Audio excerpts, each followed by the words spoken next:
So, to continue in Spengler, we move on to Chapter 4, which is the problem of world history, Part 2, the idea of destiny and the principle of causality. I want to begin by recounting a fable, a sort of philosophy fable concerning the Greek philosopher Democritus, in which it was prophesied that a certain man, he was a bald man, a certain man would be struck down by a thunderbolt of Zeus. And this was a prophecy that was predicted for him. And then when it happened that one day he was out on the beach and a rock hit him on the head that fell from the heavens, apparently out of nowhere, and killed him, this was regarded as a fulfillment of the prophecy. But Democritus, being a good rationalist, didn't accept this. He's also the father of atomism.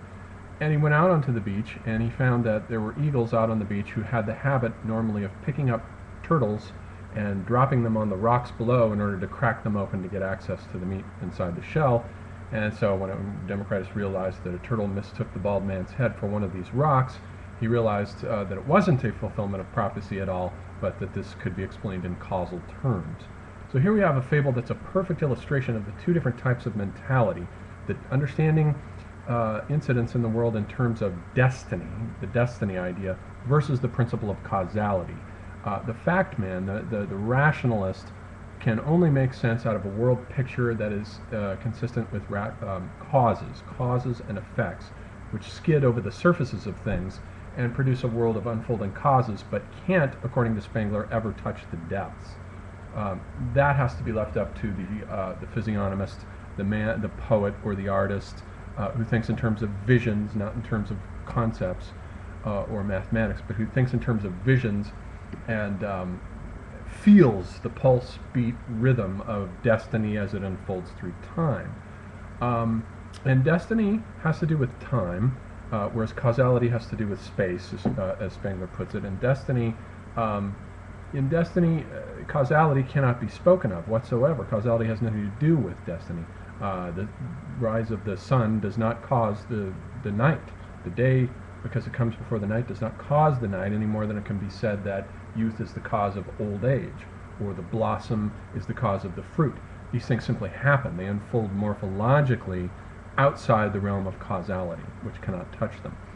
And so for the man of science, the world, to the rationalist, the world is a system of causes, but for the artist and the poet, especially the great dramatist, the world unfolds in terms of an idea of destiny. But this idea of destiny, though, Spengler is going to say, differs. Each culture has a completely different understanding of destiny, just as each culture has a completely different world vision of nature, nature as opposed to history. Nature is the world picture of a civilization. History is that which happens within it and unfolds within it through time. Chronology, we might say, versus mathematical number. And so each civilization has a different understanding of destiny, has a different destiny idea. And it's interesting to contrast them. Spengler doesn't in this chapter get into a full contrast of them, but he does later on. But I think it's worth going over at this point. The Greek idea of destiny is what is best described as Moira. There are a number of different terms for it: Hymarmene, Ananke, the goddess Tyche, and so forth. Fortuna, Lady Fortuna. There are different words for it, but Moira, I think, is the best one. And Moira has a kind of spatial connotation, which means transgressing boundaries. In Moira, if you transgress boundaries, if one of the gods transgresses its boundary, then it receives nemesis, that is to say, a punishment from fate. So, in the Greek understanding of fate, even the gods are subject to fate, and Moira has to do with their allotment. The gods are put in specific places. Zeus is the father of the atmosphere, as it were. Hades is the lord of the underworld, and Pluto, or rather Poseidon, is the god of the ocean. And each one of these is allotted its sphere, and if one or the other of these gods transgresses against the other's domain, then we get a story, a good story, basically. So this is what happens. And also, Spengler says that the classical understanding of fate, as it is best revealed in tragedy, and the art of tragedy is the primary medium for revealing what a culture thinks about fate. In Greek tragedy, it's always the body, the soma, that is the target of suffering. And he says this is best imagined if you imagine in your mind's eye the Laocoon group, which was dug up in Rome, the statue that shows the Laocoon priest and his two sons being physically assaulted by a couple of snakes. That's the image of fate, of Moira, of Nemesis, that every tragedian is working out in Greek tragedy, whether it's the story of Philoctetes, who is wounded with an arrow to the foot, or Ajax, who goes mad and slaughters a bunch of sheep, or whether it's Oedipus himself, who eventually puts out his eyes and complains throughout the Sophocles works about him, of his body being the victim of the crisis, or whether it's in Aeschylus Prometheus, who has his liver ripped out by the eagle. There's always a somatic suffering that is involved. By contrast with West European tragedies, in which it's not so much the body as it is the soul that is tormented. If we think of King Lear, Lear out on the heath with the fool, suffering because of this life history of these specific passions that he's had that have caused him to err in this bad judgment, and these passions that have been inherited by his daughters. There's a whole life history there that has led him to this moment. And it's this idea too, so it's the soul that's tormented versus the body. It's a little bit like Foucault's distinction in the birth in Discipline and Punishment, where he talks about how in the sovereign society it's the body that is tormented when people are put out and tortured publicly and publicly executed. And then with the shift into the disciplinary society in the latter half of the 18th century and in the 19th century, it's the soul that's tormented as the individual is incarcerated, put into prison, and put through a disciplinary program that has the effect not of tormenting his body any longer, but of tormenting his soul. And he also disappears from public view so that his sufferings go on behind the scenes, as it were. It's a little bit analogous to that, Spengler's discussion here of the two different types of suffering. Also for the Greek suffering, because the Greeks are an ahistoric culture, and for them everything is simply pure present moment. They weren't concerned with the past, they weren't concerned with the future. The Greek and the Roman lived moment to moment. So in their tragedies, the primary concern is not with the evolution of character, not with what we would call in the West, in the European West, a portrait study, or the unfolding of a life, the kind of thing that we get in our novels, which all have notice the novel in its inception has the titles of individuals, unique individuals, Don Quixote, Clarissa, later, Huckleberry Finn, Tom Sawyer. They all have these individuals and their life stories. We want to know the entire life history of the individual, since Faustian civilization is the historical civilization par excellence, and this extends not only to the history of the earth, but to the history of the individual. We want to know every single detail about him. And indeed, this myth extends all the way down to the Godfather movies with Michael Corleone, where we get this wonderful treatment of the life history of this man who becomes a gangster much against his will, and it's full of tragic pathos and so forth.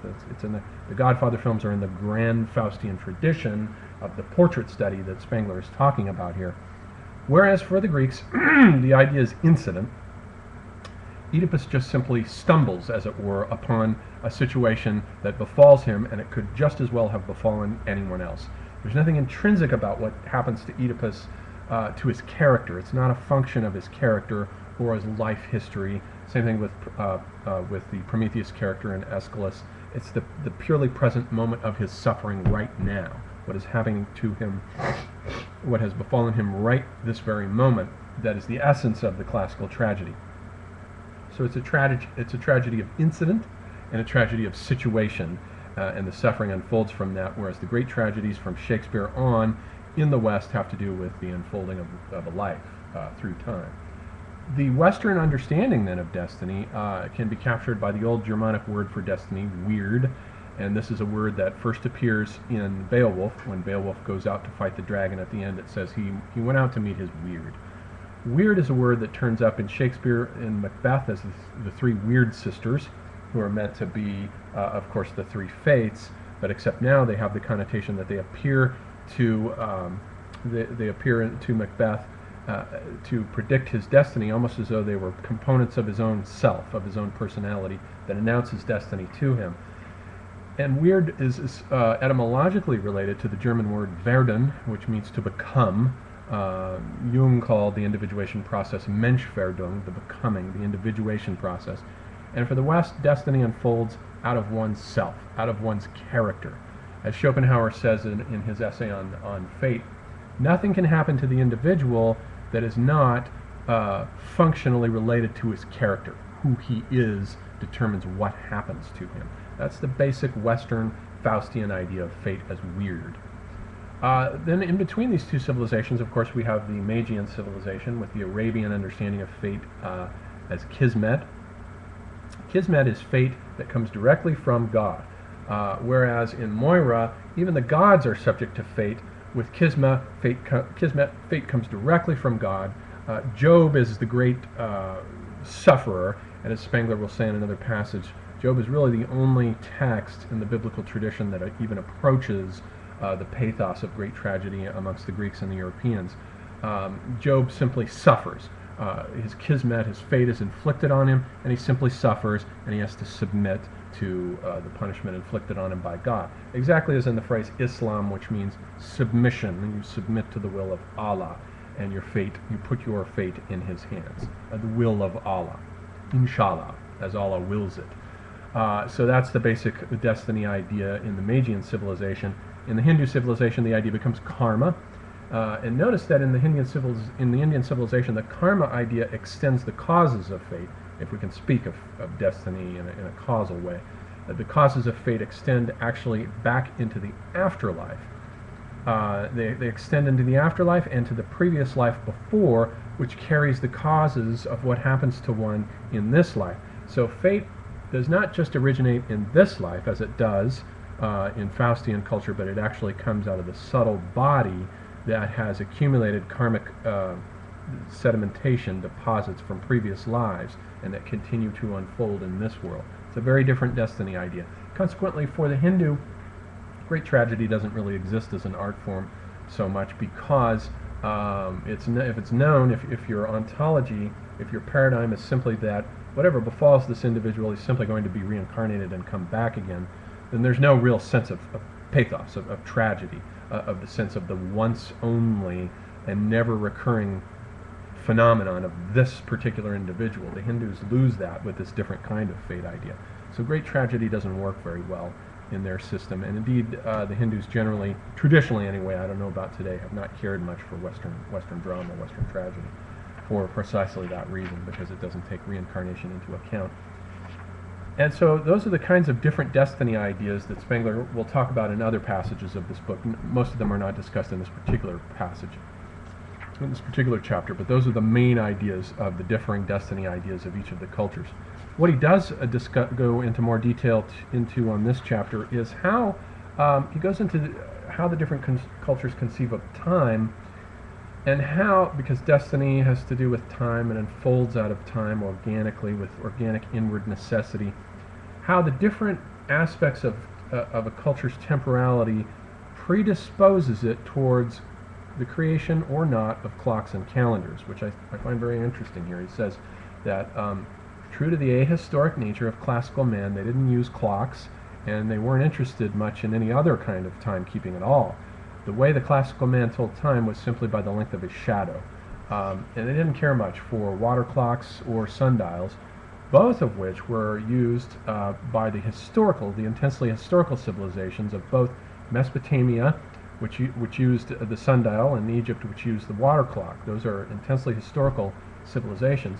And consistent with that, the Mesopotamians, what Spengler calls in this book the Babylonians, the Sumerians hadn't really been dug up yet.